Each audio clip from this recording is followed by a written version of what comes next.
সকাল সকাল বেরিয়ে পড়লাম ঠাকুর দর্শনের উদ্দেশ্যে কাকরাজিৎ। আমাদের বাড়ি থেকে প্রায় 8 কিলোমিটার মতো, প্রায় কাছেই বললে হয়। আমি আর আমার বন্ধু বাইকে করে চলে এলাম ঠাকুর দর্শনের উদ্দেশ্যে কাকরাজিৎ। রাস্তাটা খুবই সুন্দর, চারদিকে সবুজে ঘেরা। প্রায় পৌঁছে গেলাম। যাওয়ার আগে ঢালাই রাস্তা, খুব সুন্দর। সামনেই একটা গেট পাওয়া যাবে, মন্দিরের প্রথম গেট। খুব সুন্দরভাবে কাজ হচ্ছে। এটি পেছন দিক দিয়ে যাওয়ার রাস্তা। সামনেটা যেহেতু কাজ চলছে, তাই পেছন দিক দিয়ে আমরা প্রবেশ করলাম মন্দিরে।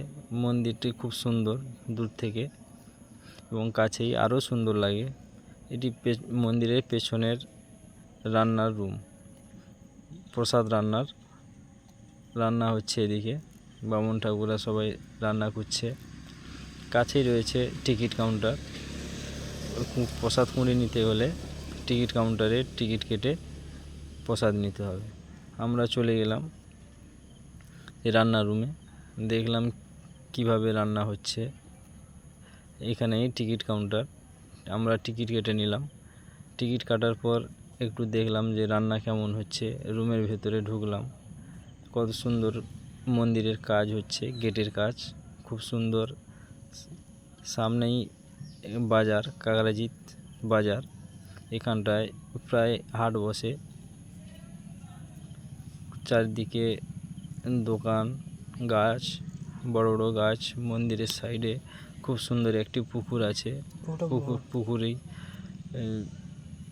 যারা মন্দিরে প্রবেশ করবে হাত মুখ ধুয়ে, পা ধুয়ে মন্দিরে প্রবেশ করতে পারবে। ছোটদের জন্য বোট আছে, বোটে করে এই জলের মধ্যে ঘোরাফেরা করতে পারবে। আমিও ঢুকে গেলাম, মাথায় একটু জল ছিঁচে। মন্দিরের চারিদিকে খুব সুন্দর একটি জায়গা। বিভিন্ন ঐতিহাসিক দেবদেবীর মূর্তির তৈরি, খুবই সুন্দর। একটি পেছনের রাস্তা, মন্দিরের সামনেটায় কাজ হচ্ছে বলে আমরা পেছন দিক দিয়ে ঢুকতে হচ্ছে মন্দিরে। এটি মন্দিরের বাগান, খুব সুন্দর বাগান। প্রায় শীতকালে এই বাগানটি ভরে ওঠে ফুলে। বাচ্চাদের জন্য রয়েছে খেলনা, অনেক কিছু জিনিস। এটি মন্দিরের প্রবেশপথ, পেছনের প্রবেশপথ। পেছন দিক দিয়ে ঢুকলাম। মন্দিরের দেওয়ালে বিভিন্ন রকমের ঐতিহাসিক চিত্র আঁকা দেবদেবীর।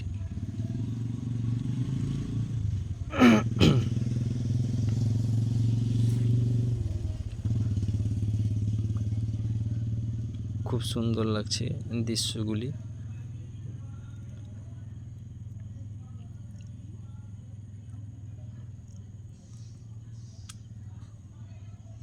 এটি পেছনের দরজা মন্দিরের ভেতরে প্রবেশ করার। এবং মন্দিরের দেওয়ালে কত সুন্দরভাবে নিখুঁতভাবে তৈরি করা বিভিন্ন চিত্র।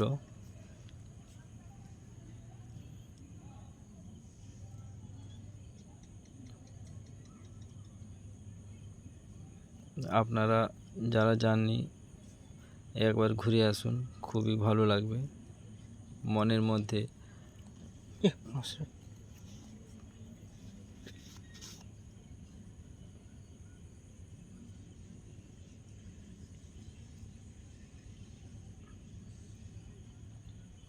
এটি হচ্ছে সামনের মন্দিরে প্রবেশের প্রথম দরজা। আমরা একটু দেরিতে আসায় মন্দিরের প্রথম গেটটি বন্ধ হয়ে গেছে। এটি মন্দিরের ভেতর, খুব সুন্দরভাবে চিত্র অঙ্কন করা দেওয়ালে।